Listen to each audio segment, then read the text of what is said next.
23-6 stumble to Baltimore in a game the Browns controlled early. An elite defense bullying Lamar Jackson. 4 sacks from Myles Garrett. Rookie flashes all over the front. And somehow the scoreboard never moved their way. This wasn't effort, it was structure. At halftime, Dillon Gabriel vanished into concussion protocol. In a hallway, the season tilted. Shedeur, you're in. No first-team rhythm. No live timing with Jerry Jeudy or David Njoku, a call sheet built for a different quarterback behind a battered line. The box score turned ugly fast, and the post-game answers made it worse. Because the problem wasn't just who played, it was how Cleveland prepared. Protection was crumbling. Routes needed time the pocket didn't have. And when Kevin Stefanski was asked why the backup hadn't been working with the starters, the message felt like a shrug. The rookie starter took the reps. Full stop. With 2 rookies in the room, this wasn't one bad Sunday. It was a diagnosis of process, rep allocation that assumes the script holds, a scheme that doesn't match the personnel, and a defense wasting masterpieces while the offense searches for a plan. So the question isn't who starts next week, it's does this organization finally build the week the right way? When the locker room doors opened, the game wasn't the same. Cleveland had a 6-point cushion. Dillon Gabriel had been steady, 7 of 10 for 68 yards. Then he was gone to concussion protocol. In a heartbeat, Shedeur Sanders went from headset to huddle. No warm-up with the ones. No week-long build around his strengths. Just a divisional fistfight against a defense that eats hesitation. For a moment, it looked like a spark. 2 quick completions. The stadium surged.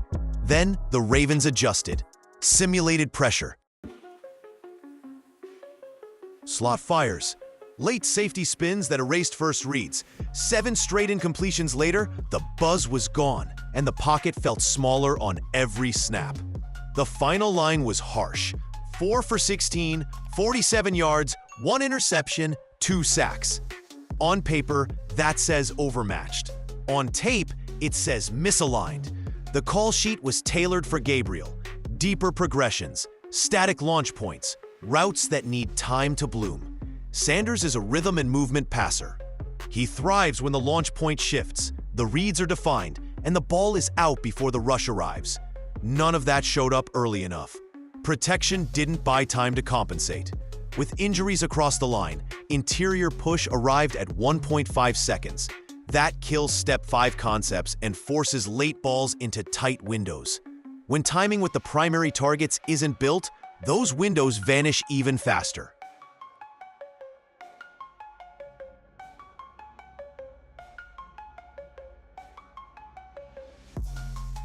And that's the part the box score can't explain. Sanders' first live throw to Jerry Jeudy all year happened in this half. Most of his reps came with depth pieces in extra periods, not with the starters he was suddenly responsible for. Chemistry isn't a slogan. It's stride length, stem tempo, exit speed, learned at full speed over and over. If your internal clock doesn't know the receiver, anticipation becomes guesswork. Even so, there were flashes you can coach. He climbed instead of drifting, reset his base after interior pressure, ripped throws with conviction when a window actually appeared. Traits you can build around if the plan finally matches the player. This wasn't a soft landing gone wrong. It was a contingency plan that didn't exist. And the most revealing detail wasn't a throw or a blitz look. It was who took the meaningful snaps from Monday to Friday and who did. This breakdown didn't start at halftime. It started on Wednesday. Cleveland treated practice like the script would never change. The rookie starter takes virtually all the first-team snaps. That logic collapses the moment your plan meets reality. Because your backup, he's a rookie too. 1 hit away, 1 stumble from you're in. Quarterback play is timing, not theory. You have to feel Jerry Jeudy's stride length, David Njoku's stem tempo, Cedric Tillman's exit gear. Those aren't notes in a playbook. They're reps, full speed, over and over, until your internal clock knows exactly when the ball must leave. Without that, anticipation becomes guessing. Guessing becomes late. Late becomes a breakup, or worse. The call sheet made it tougher. It was built for Dylan Gabriel style. Fuller progressions, static launch points, routes that need patience. Shedeur Sanders is a rhythm passer.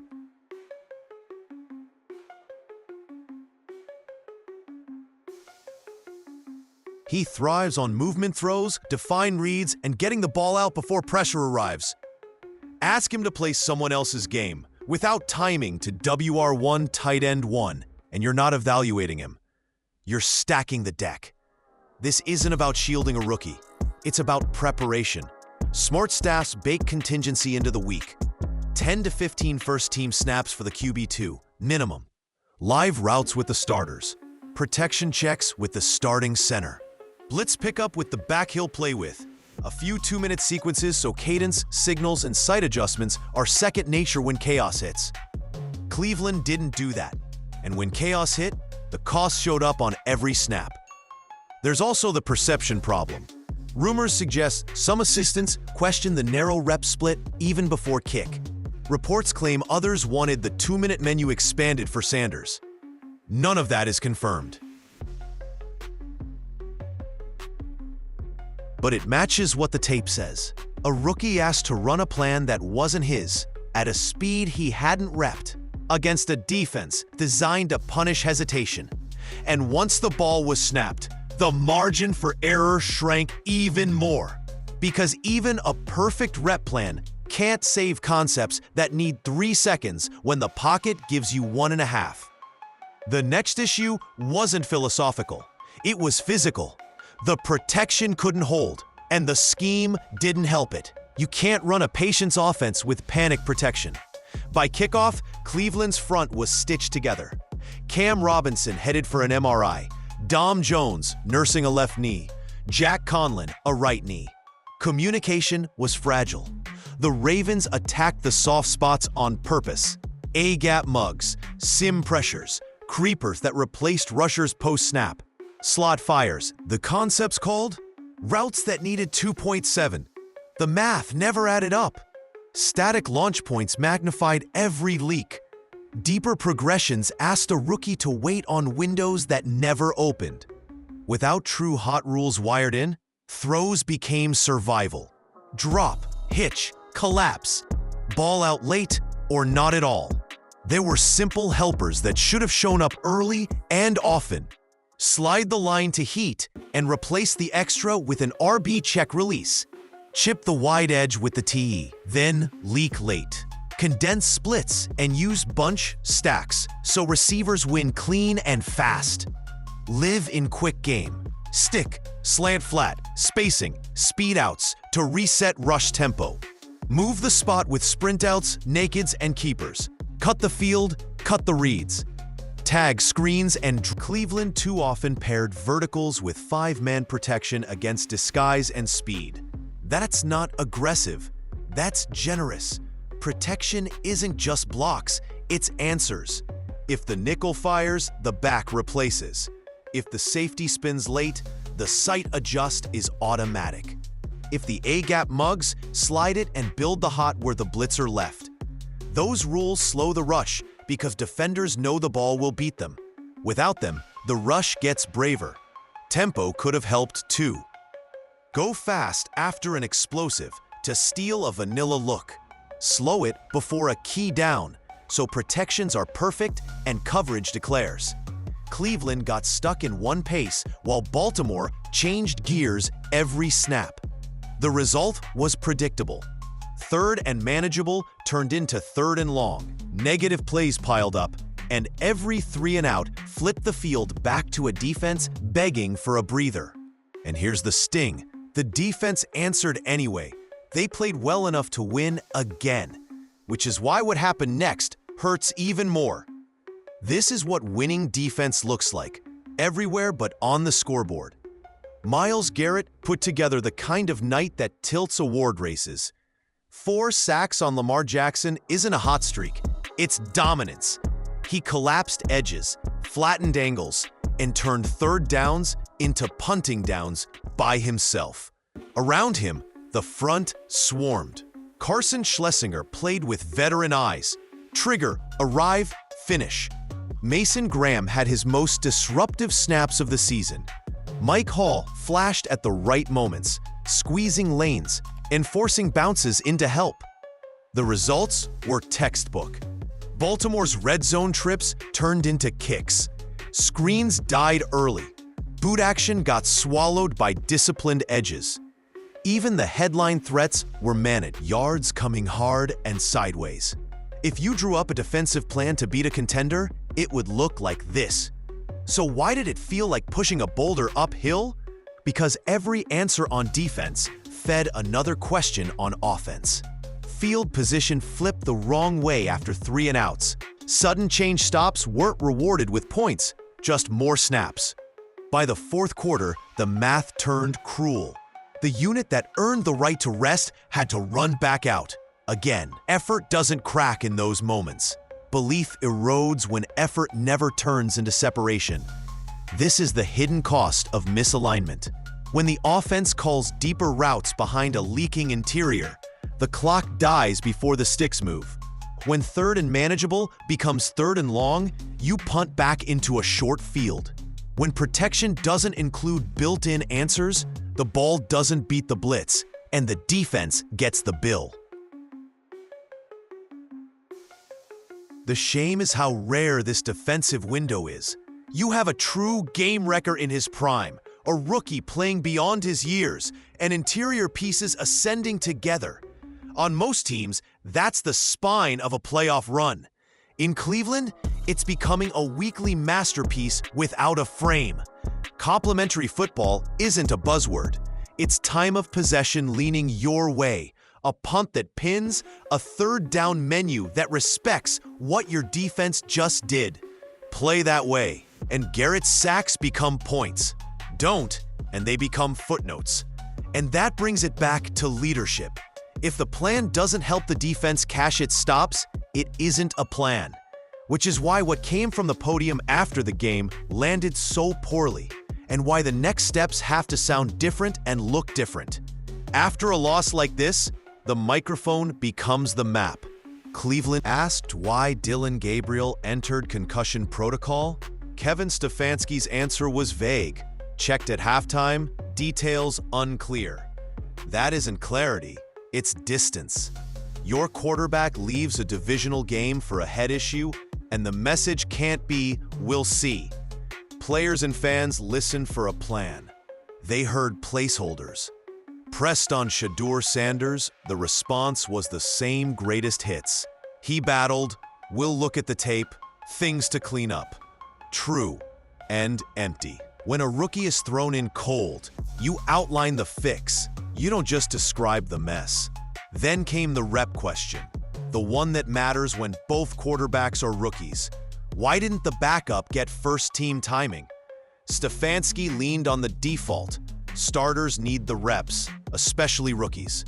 Also true and incomplete. Your QB2, you're building a game plan on hope. What the room needed to hear was simple. The rep split changes this week. QB2 gets daily timing with Judy and Njoku. The install trims down. More quick game, more movement throws, built-in answers versus pressure.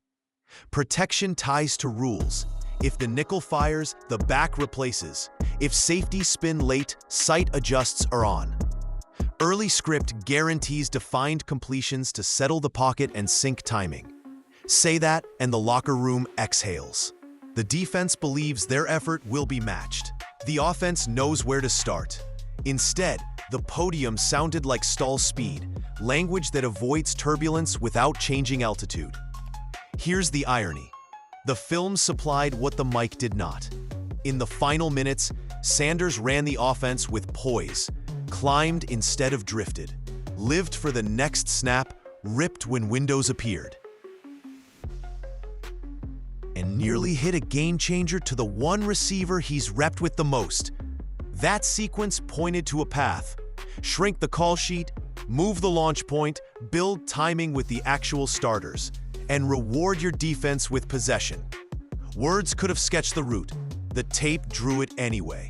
Now the only thing that matters is whether Cleveland installs what the tape demands and turns those late flashes into a weekly floor. Clock under 3. Down 7, short field. Noise everywhere. That's where quarterbacks reveal what's real and what's not. Sanders showed real. His cadence steadied the huddle. He managed the rush with his feet, climb when edges widened, slide when the A-gap dented, reset the base without dropping his eyes. He didn't force hero balls into robber looks. He avoided the sack that murders the clock. He worked the boundary when the middle was muddy.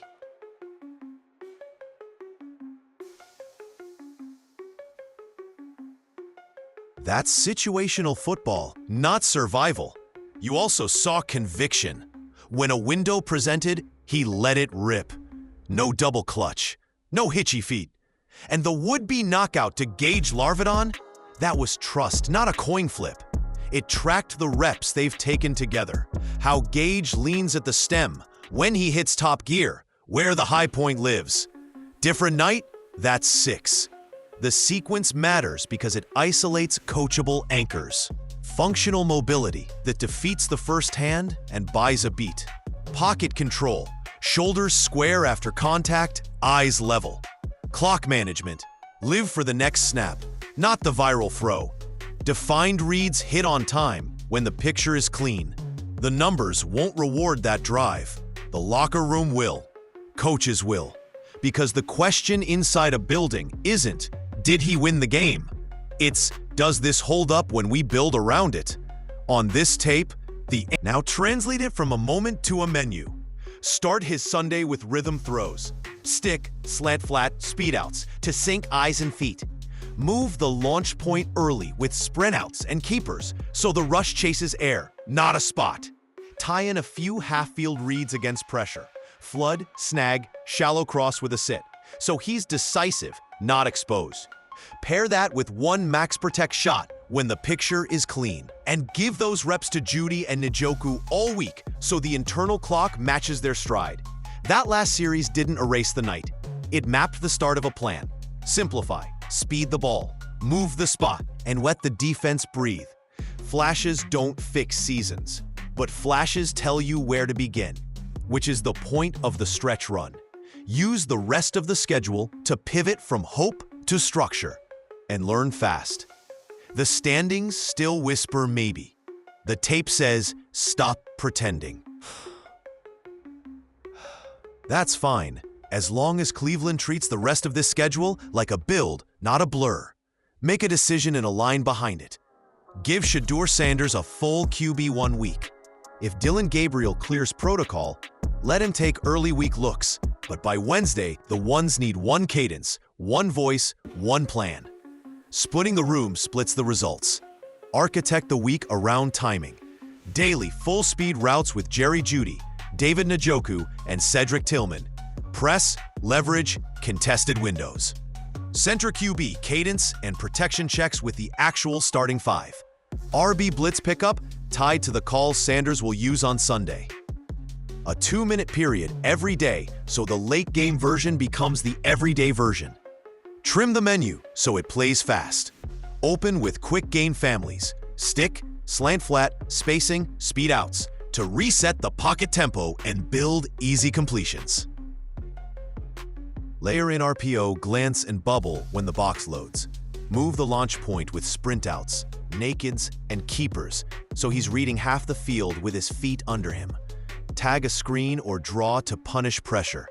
When you hunt explosives, do it on your terms. Max protect, 2 routes, take the shot only if the picture is clean.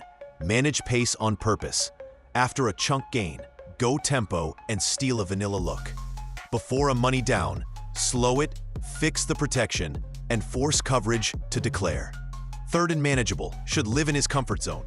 Mesh with a settle, option routes to Njoku, boundary speed outs. Red zone, sprint out flood to one side. Sneak the TE on a leak once they overplay. One back pylon throw when the safety spins down.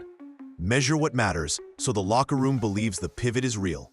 3 defined completions on the opening script to sync eyes and feet.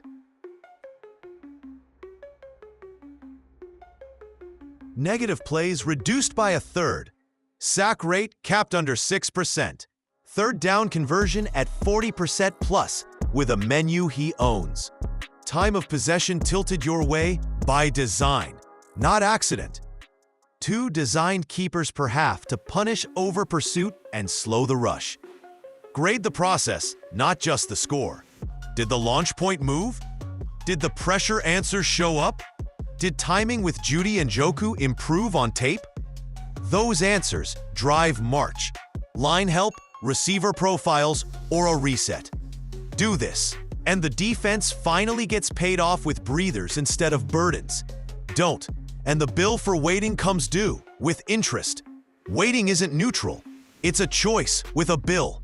Every week, Cleveland delays a real pivot. 2 timelines keep shrinking. One is Shedeur Sanders' development. The other is the on offense. Delay robs the one currency a rookie can't fake. Full speed timing with the starters. The internal clock that tells you when Judy snaps out of a stem, when Njoku clears a shoulder, when the ball must be out. Those aren't notes, they're reps. Hold those back and the same throws keep arriving a half tick late. Drive stall. Confidence calcifies. On defense, the cost is belief. Effort stays high. But when red zone stands turn into more snaps, when field position tilts back after another 3 and out, the fourth quarter becomes a stamina test your offense never paid into. Elite units don't quit. They fray when excellence goes unrewarded. There's a roster tad too. You need honest tape to guide March. Is Sanders a bridge, a backup, or a building block? Do you invest premium capital in a tackle, a timing winner at receiver, or reset the without live reps now? You guess later. Guessing is how windows close. Waiting also changes the room. Veterans want clarity, not platitudes. If the pivot is real, they feel it in practice. Who huddles the ones? How protections are taught? Which third down calls repeat? If it's not, you'll see the tells. Post-game answers that don't match the tape. A plan that reads like last week's with new labels. There's a simple way to spot alignment this Sunday. Possession game by design, not accident. Fewer negative plays, sack rate capped. A third down menu Sanders owns, not samples. One calculated shot with max protect when the picture is clean. 2 designed keepers to punish over pursuit and slow the rush. Hit those and belief spreads. To the sideline, to the stands, to Monday's install. Miss them and the noise grows. Inside first, then everywhere. On development, on trust, and on a defense playing well enough to win right now. Call this what it is, but process failure that can be fixed, not a fate you have to accept. Baltimore didn't just beat Cleveland. They exposed the soft spots in how the Browns prepare. 2 rookie quarterbacks. One took nearly all the meaningful timing. The other was asked to run a plan that didn't fit him behind a line that couldn't buy time. Meanwhile, a championship-level defense kept handing the game back and got nothing but more snaps for its trouble. You also saw enough to know where to begin. In the loudest minutes of the night, Shedeur Sanders didn't flinch. He managed the rush with his feet, kept his eyes up, threw with conviction, and trusted the receiver he's truly repped with. That sequence was more than a cameo. It was a map.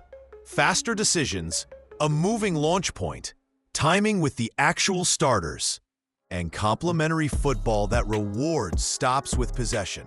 Now the hinge swings on alignment. Reps aren't a reward, they're the road. Give Sanders a true QB1 week. Daily timing with Judy and Njoku. Protections tied to rules. A trimmed call sheet that plays fast. And pressure answers built into everything. Manage pace by design. Hunt explosives only when the picture is clean. Let special teams pin fields and let the defense breathe. You'll know the pivot is real before kickoff. It's in who huddles the ones at the first team period. It's in the third down menu he can call in his sleep.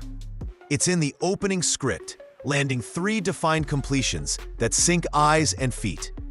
Those choices say more to the locker room than move now, and you trade noise for evidence, snaps that tell you whether to invest in the line. A timing winner at receiver, or something bigger?